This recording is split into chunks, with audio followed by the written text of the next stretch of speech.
Hi, everybody. Thanks so much for coming to yet another fantastic session. As Abia or MC has said, I'm Stacey Alvarez de la Campa. I'm the Partnerships Manager of Island Innovation. I'm also the lead facilitator of the Caribbean Climate Justice Leaders Academy. As we know, young people will be amongst the most affected by the climate crisis, and as such, it is really vital that they can have a say in matters of policy and state their claim as future leaders. We welcome you to join us as we talk to several future leaders from the inaugural cohort of the Caribbean Climate Justice Leaders Academy, which we now affectionately refer to as the CCJLA. And this is a groundbreaking program that's provided a platform to encourage knowledge sharing through curated sessions hosted by expert practitioners in the field of climate justice as well as climate change. So there have been 39 participants in all, and they've been selected from hundreds of applicants. They've been able to cultivate a network of like-minded peers. They've shared their visions, and it's been a really catalyzing time of engagement for everyone. So of those 39, 10 of them received a fully funded opportunity to attend COP28, and some of those 10 are now here on the stage with us, and they have said that this is a life-changing opportunity, and I can attest to that. So today we would like to welcome Maya Saimister from Antigua and Barbuda. We also have Muskan Kimani from Curacao, and Oriana Wotos from Aruba, and Rianne Gervais of Trinidad and Tobago. So what I'd like to do, I'd like to start off. I mean, this session is about inspiring hope. So I'll just let each of you introduce yourself, say a little bit about yourself. Semi-arid climate, and that means that we suffer from water scarcity. Uh, Aruba's climate wasn't always semi-arid. Maybe 500 years ago, it was a tropical dry forest that was clear-cut after the island was colonized. So this made the soil quality quite poor over the decades and centuries. And so it's quite challenging actually to harvest any food on the island, especially considering the lack of rains that we get. So the food forest actually tries to connect the person to nature, and you learn how nature behaves. So in my farm, which was pretty much a barren land, in 5 months I have been able to see biodiversity flourish. Going from each day, I saw a new species introduced in the system, a new species of insect, apart from the species of plants that I planted, whether it be vegetables or endemic species that are water resistant, they're drought resistant, I mean. So yeah, that's what I'm doing to inspire hope in my community, finding other ways of behaving and interacting with nature while producing food that I believe should be free. That's great, thank you. And just a heads up, this we have more time than this on here. We have it's a 40-minute session, so don't worry. Go ahead. Go ahead, Maya. So Maya, yes, you're going to tell us a bit about yourself and what do you consider to be instrumental in inspiring hope. Thank you, Stacey. Hello, everyone. I'm Maya. I am a mechanical engineering student as well as a freelance artist. My connection with, or my motivation for being a climate justice advocate comes from my experience being raised in the Caribbean. I've been blessed with ample sunshine. I sit in my hammock and enjoy the breeze. I have a view of a river near my house. I'm 10 minutes away from the beach. I'm surrounded by a forest of mango trees, such that during mango season I can never say I'm hungry because there's an abundance. So, and I'm sure that the people here that are from the region can relate to these experiences and more. So that is how I am tied to my environment, whether it's for pleasure or for livelihood. And that is my motivation for being a climate justice advocate, as well as the reason I believe that in time everyone will become one because we are so connected with our environment. My message of hope comes from my experience here at COP. I've been very pleasantly surprised at the holistic approach here, the holistic views. And one of my favorite quotes is, "You have 2 ears to listen more than you speak because we only have one mouth. So in that regard, my message of hope is that we may listen, we may interact with others, be inspired, and learn, because it is the diversity in our experiences that, expands the solutions towards a climate just future. Thank you. Thank you. Thanks so much, Maya. I think it's nice too that you do point to something that's hopeful about COP, because we often, rightly so, we do hear some criticism, but we need it to be balanced with what's going right, and then on that we can build on ways to move forward. Thank you. So next we have Rianne from Trinidad and Tobago. Yes, Rianne, let's hear a little bit about you and what is your your idea about how to build a hopeful future. Yeah, so hi, my name is Rayanne and I'm from Trinidad and Tobago. And it's an island close to Venezuela, if anybody didn't know. And I studied environmental science and sustainable technology at university. And I'm more of a writer than a speaker, so I'm a little nervous. But so I have a blog called A Plastic Free Life. And it's basically, I try to educate the public of Trinidad and Tobago about how recycling is really important. And like when you walk on our beaches, it's littered in plastic. And for you who don't know, the leatherback turtle comes on our shores to lay their eggs at a certain time, and I'm not too sure of the season, and their main diet is jellyfish, and the plastic that's in the water confuses them, and they tend to ingest it and die, and that's a huge part of our biodiversity. So I think education is really important in Trinidad. And I also have another blog with my internship at Willamette Partnership. It's a NGO in the Pacific Northwest, and it's called Lime with Rayan. And for y'all who don't know what liming is, we say that in the Caribbean, which means to like hang out with your friends. So with that blog, I try to take a laid back, I'm a very laid back person, an unserious person. So I try to take a laid back approach to educate the people of the Pacific Northwest about our issues in the Caribbean, because they honestly live in a bubble. They don't know what we experience in the Caribbean. So yeah. That's really exciting. I think it's good you brought up the fact that you do have a blog and that you do take a laid back approach, because that's important in terms of communicating the message. Yeah. And I think in this day and age, we have a lot of climate depression. So I try to, a lot of people get anxiety about reading. Like we read so much about the climate crisis, and I sometimes get depression and I feel hopeless at times. So I try to relate that with that blog. Thank you, and that's a great way to create a sense of hope for the future. Thank Yes. you.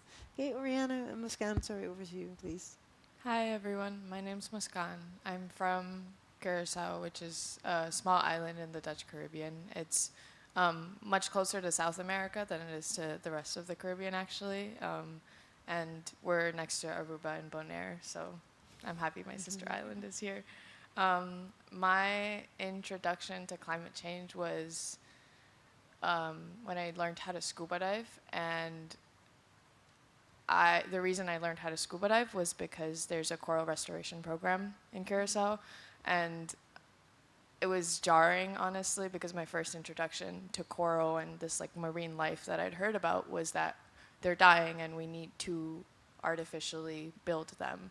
And that was like during my teenage years, and I think Mia Motley said this recently really well, like, when you say climate change, sometimes people think it's like later, it's in the future, but I think all of us from, the Caribbean, it's been here, it's now, and that was like a moment of aha for me as I was learning about climate change, and I was like, oh, it's happening right now.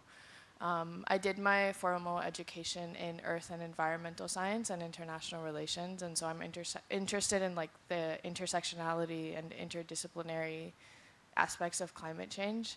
I'm a data analyst right now, and I think it's really important that science and data informs action, and I think that community engagement is really important. With my work in Curacao, I'm interested in bringing capacity to the island because That's something that all of our islands really struggle with, having capacity to, do these technical reports that are so easy for the global north to do, or, even account for emissions, things like that. So, yeah, COP has been really, honestly, I'm really thankful because I met so many amazing people here, and I got to make so many new connections, and I can't take that for granted at all. And thank you to Island Innovation for giving us this opportunity.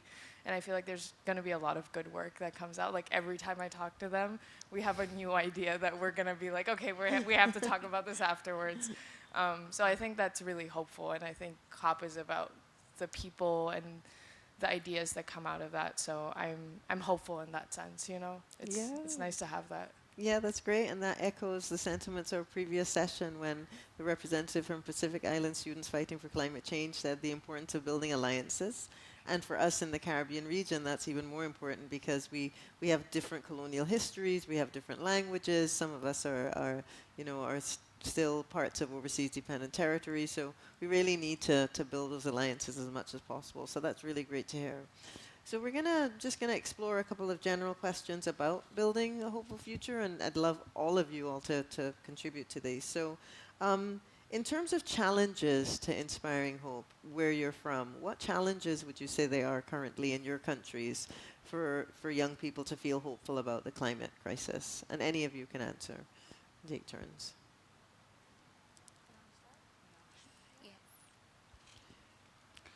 Regarding challenges, I would say perhaps investment in our youth, because as we so clearly articulate here and in this space, youth are instrumental in driving climate action. So just some examples that I thought of and I've learned through COP is, let's say, one, attitudes towards agriculture. So I heard a panelist when they were discussing basically solutions for combating our carbon footprints. They were like, oh, well, agriculture is a really good way to combat that. But in the Caribbean, because of our colonial history, we students may have very negative perceptions on agriculture.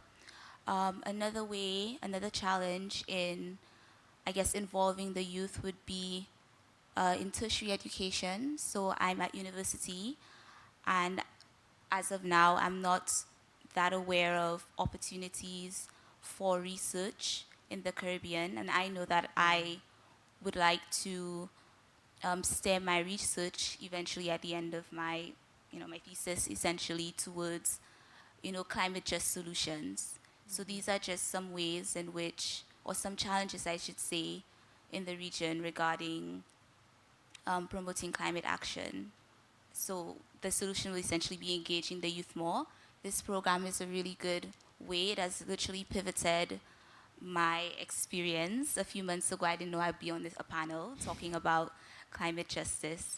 So we really need to invest in education of our youth, but perhaps even more so knowledge, because when we think about education, we may think of it in a formal sense, but how are we empowering our youth, whether it's through the formal education system or through, entrepreneurship or through arts, etc., etc. Yeah, thanks. Thanks so much, Maya. I love that distinction between education and knowledge because they're definitely not always the same thing. And the same way that, as you very rightly mentioned, in the Caribbean, anything to do with agriculture is seen as being linked to colonial past and slavery, and young people just want to get away from that. They have this image of agriculture meaning that you're in a field in the hot sun and you're, physically planting things, as opposed to this is a way to really contribute to food security. And there's so much agricultural technology that would be good for the planet in terms of the climate. So I really appreciate you raising that. Thank you. Oriana, you were going to say a bit about challenges in your country? Yes, to build on what Maya was saying, knowledge and education. The issue, at least on one of the challenges on my island, is the access to the information. When I was a child, there was a cartoon on TV which was called Captain Planet, and it taught me a lot about pollution. Yeah. It was also part of the inspiration for me to pursue biology and environmental sciences. So nowadays, there was a survey on the island in youth to see how climate aware they were. And youth between 5 and 15 years old answered that they don't see it as a threat. This means that the information is not getting to them and they are distracted by other things that are happening in the community. So, in that regard, I believe the access to information is one of the challenges, both to youth and the rest of the community. There is no space for youth to actually be heard, so the public participation frameworks are very limited on the island, and I believe it's similar also on other islands. These frameworks are not laid out, and well, transparency, because I believe even the government has issues receiving information or collecting information with regards to climate change, and due to limitations in resources, whether it be human or financial, it is hard to select what actions receive priority. So in that sense, I believe that if our governments were a bit more open in what they really are capable of implementing, and also they can count more on the community for its participation and its creativity to create the community create its own solutions, whether it be climate adaptation and mitigation actions. And in this sense, then we're creating more unity within our islands, but also we can pivot from each other's experiences. So that's the benefit of COP. But I had to come all the way to COP to talk to my sister islands. So this is one of the challenges as well. There aren't enough platforms that connect us to each other. So we need to build more on this, I think. And this is hopeful because we're already brainstorming on it, right? Yeah. So that's the fun bit. Yeah, that's awesome. I think you mentioned platforms, and that's very true. You know, there can be many platforms out there, but I think what's important too is that what we've done, we created these curated opportunities scheduled for us to get together and talk, because platforms are there. But unless we actively engage with them and use them and try to facilitate a way to get together, they're not as effective as they could be. So we have to be proactive. And I agree with you that we've really, once we've started this, we want to keep going. We definitely don't want to stop because we know each other so well now. And we're going to welcome another panelist who managed to get here. This is Mr. Luciano Dos from Suriname, one of our delegates. Hey there. Hey, Luciano. So just to fill you in quickly, Luciano, I'll come to you. We were just talking about challenges in our regions to instill a sense of hope. We talked about the things we're doing and how we think we can be hopeful, but then we're going to discuss challenges. So I'll talk to the other panelists and then I'll come to you. Okay, great. Okay, so would you like to go next? Okay, so we'll hear from Rayanne. Okay, so yeah, what challenges do you see in your region? I think similar to Oriana, we don't have a space in Trinidad for youths to voice their opinions. I feel like it's mainly like the older generation that controls everything and we don't get a say. But also I feel like education is really important in schools, because kids, when they learn things, they go back home and they tell their parents about it.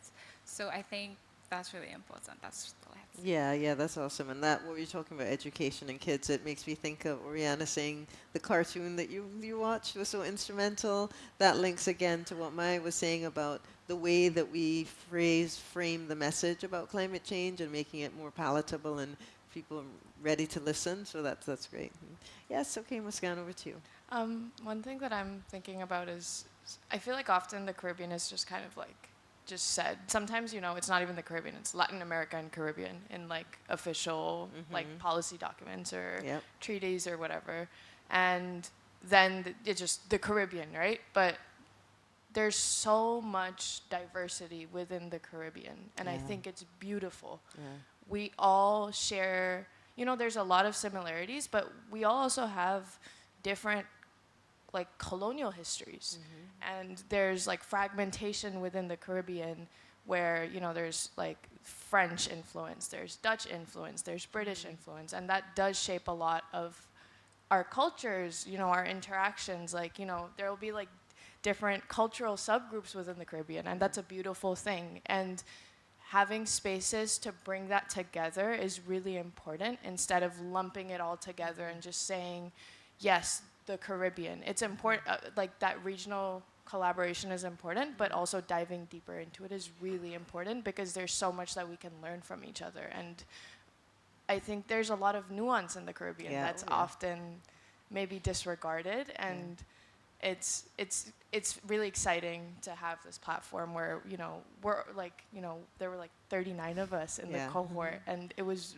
really, really amazing that we were all from like all over the Caribbean, and we got to share like our different cultures and experiences. So I think that's just one thing about the Caribbean unity, especially in the youth voice, that's really important. Yeah, that kind of that tension between, there's that happy stereotype, we're from the Caribbean, we're on the beach, we're drinking cocktails, we're all, singing calypso, but there's so many more nuances, as we well know, right? And I think it's also really important that you mentioned that idea of being lumped together with Latin America. I've often read policy papers where it says Latin America and the Caribbean, and you're reading, and it's like, wait a minute, you don't see the Caribbean, and you're reading and you realize you've read the whole thing and there's nothing about any Caribbean island that's been mentioned. So I think that's a really important point. So thanks so much. Okay, Luciano, we'd love to hear from you just about who you are and some ideas about how to inspire hope and challenges to that. Yes, hello everyone. I'm Luciano Dust, and I am from Suriname. Suriname is one of the most forested countries in the world that has a forest cover of 93%. And essentially, I grew up surrounded by forests. I grew up surrounded by biodiversity. I see how interconnected everything is, especially when it comes to humans and the ecosystem surrounding them. Just looking at myself, I know I have coconut hair in my hair, coconut oil in my hair. I'm wearing fibers. I eat products that come from forest or have been originated in forest. So one of my big loves is, of course, the forest, where I grew up in, what I studied, and in extension, I worked for the Red Cross for about 3 years, building resilience in some of the most vulnerable communities in Suriname, and also learning from them how they are connected to the natural world. At a baseline, these communities have suffered so many injustices already. They face so many challenges before we even talk about climate change. They lack access to clean drinking water, they lack access to healthcare, they lack access to a lot of things, and also illiteracy is pretty high. The climate situation is going to make all of this much, much worse. And that's why I always advocate for these people, because these people are like my family. I went to the university, I got my degree, I learned about science, but I always learned much more from nature itself and from the communities. They took me in as one of their own, and I will never forget that. So these communities face what I call historical and systematic exclusion, because in our historic past, we were colonized and we were split up. The colonizers wanted to split us up so we would never rise up against them. And they created a system that kept us split up. I keep saying it's a system because the people that are in charge right now and others that are working inside the system don't necessarily have to have the intention of excluding people or the intention of ill will, but the system does. And it doesn't necessarily, so we need intention from people to change that. That is actually like, we need a human rights approach. We as human beings have a right to clean air, clean water, and I always say we have a right to thrive. We have a right to be ourselves. So even though I mostly focus on forest, I always advocate for the people. If you save the people, you save the forest. Tribal and indigenous communities make up about 5% of the world population.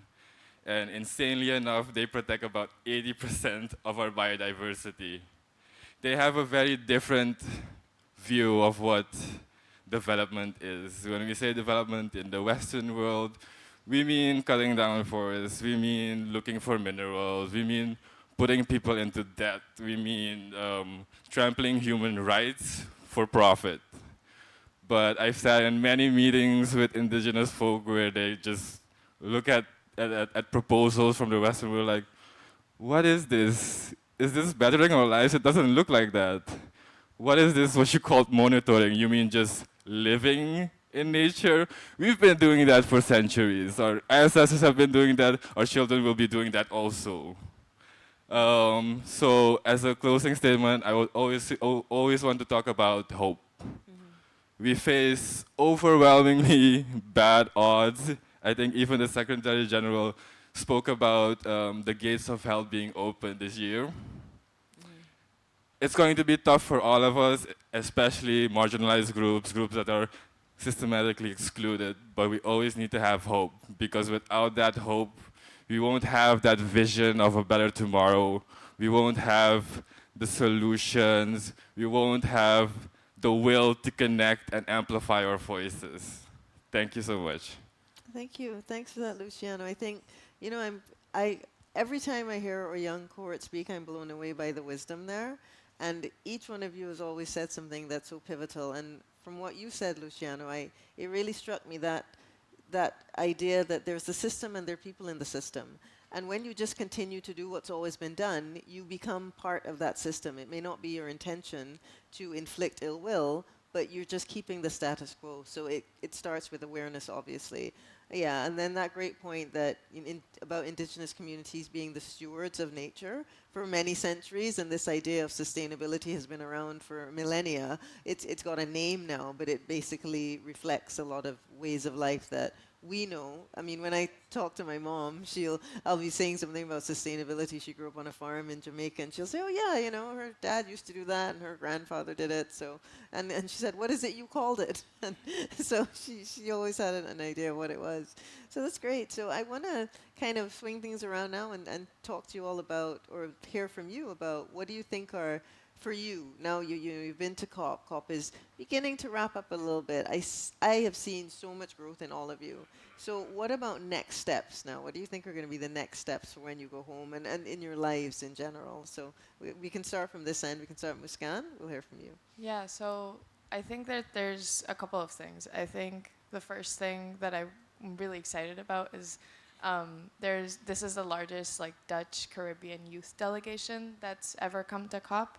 Along with Oriana, we have Rudy from San Martin, and I feel like we've already made some good progress, and I'm really, really excited to continue that with them and continue to connect with youth from the Dutch Caribbean and really amplify the voice of, there's the Kingdom of the Netherlands, but often we're kind of left behind, even though we're the most vulnerable. So I'm really excited about that.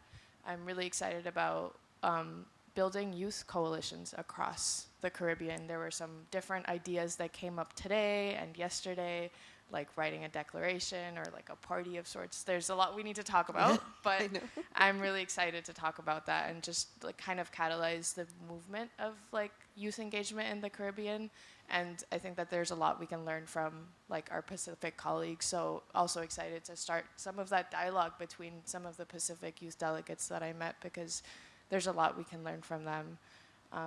And also lastly, just excited to start some projects in Curacao. I did some heat mapping, and I'm excited to do that for Curacao and maybe have that change some policy for school kids. So there's a lot of action items coming out of this that I'm really, really excited about. That's great. Thank you. That's really inspiring. Thanks. Over to you, Rand.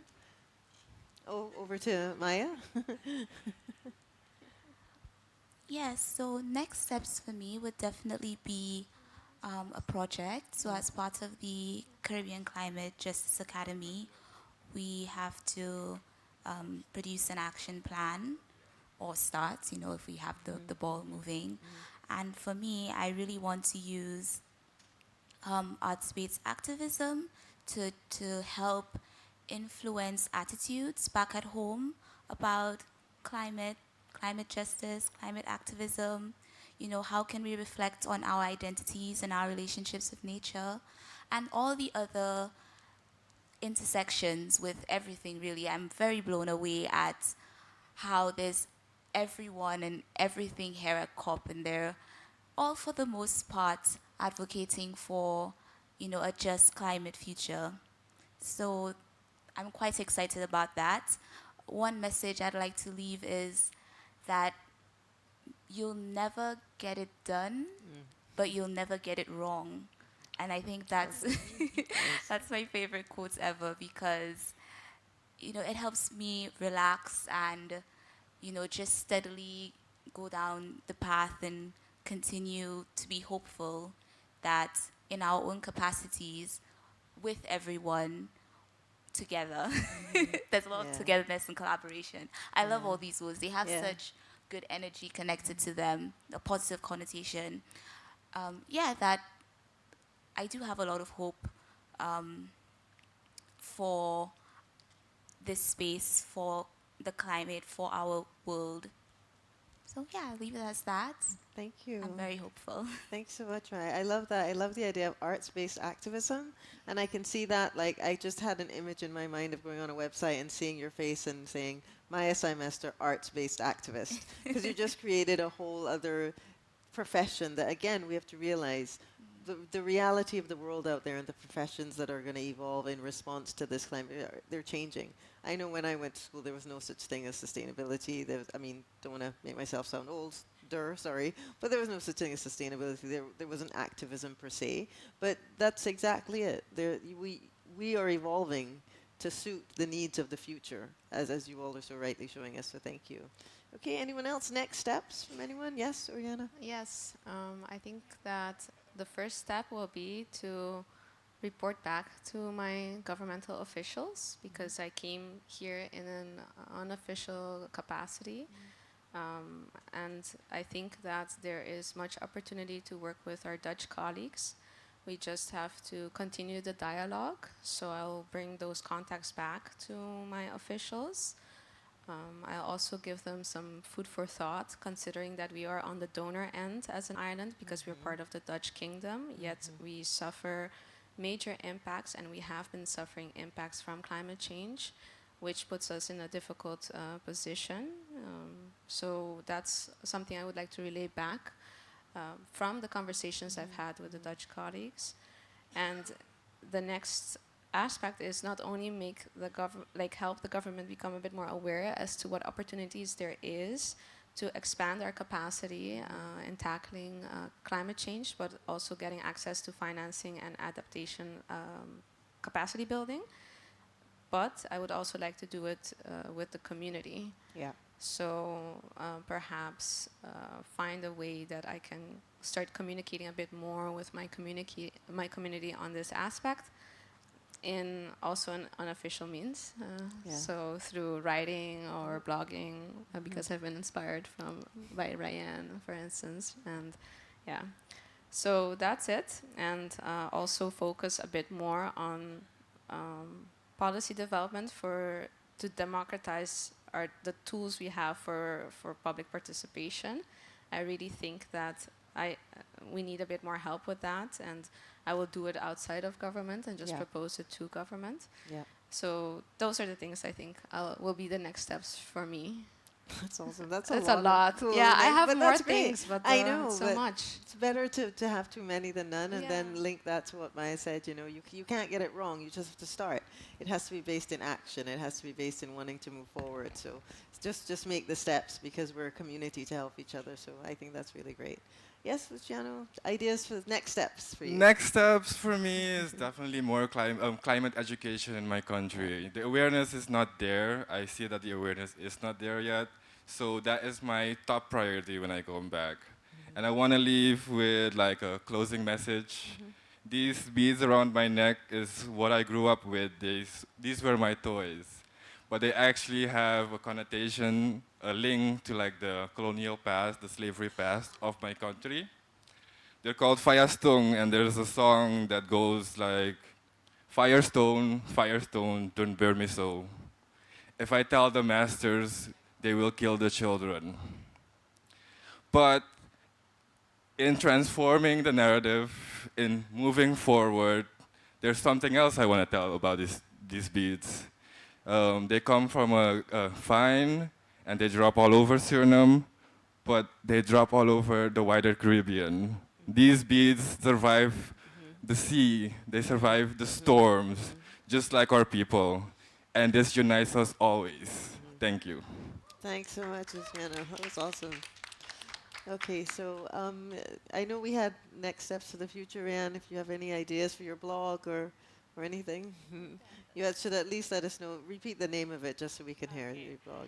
Yeah, so the name of my blog is A Plastic Free Life. A And Plastic-Free Life, right? Yeah, So and that my was one other of them. blog is Lime with Rayan. Lime with Ryan. Yeah. Thank you. Thanks so much. Well, I mean, we have to say a huge round of applause from you, a standing ovation to these awesome young people who always who always blow us away with their wisdom. Thank you so much to you all. Thank you.